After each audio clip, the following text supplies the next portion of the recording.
Rory Finnin is the director of the Ukrainian Studies programme at the University of Cambridge in Britain. Joins us now live from London. Thank you very much for being with us. What do you take on this Russian stance that it's legally allowed to be in Crimea and indeed doesn't even have any troops in the region?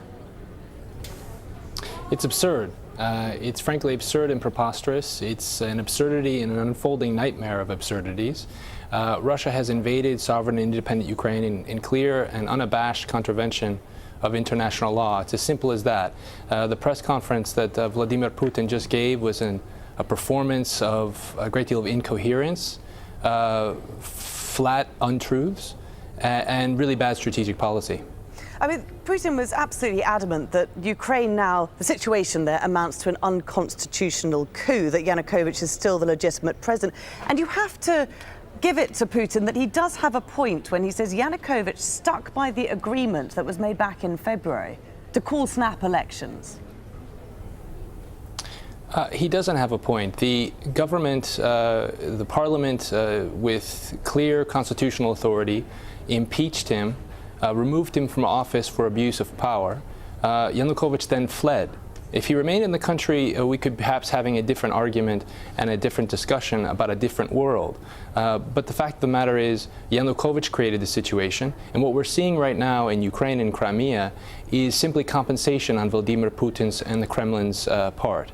They backed Viktor Yanukovych, who shot at least 94 of his own people, who is a highly corrupt and criminal president. That bet did not pay off. The Ukrainian people legally took power and restored the 2004 constitution that offers them a parliamentary republic. And now Vladimir Putin is compensating for these bad decisions by invading the, Ukraine and Crimea in contravention of international law. It's as simple as that. What do you think Russia's next move is there then, and what does it actually want? Honestly, I don't think anyone knows the answer to that question. I think the discussion about what the Kremlin wants here is something of a distraction. I think what we really should be doing is focusing on what Ukraine needs. Ukraine here is in a desperate economic situation.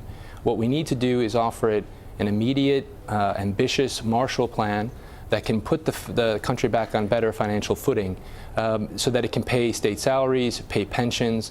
Essentially what I believe is going on is an attempt by the Kremlin to destabilize the fledgling government in Kyiv. A lot of us believe that. It's quite clear he wants to foment public unrest.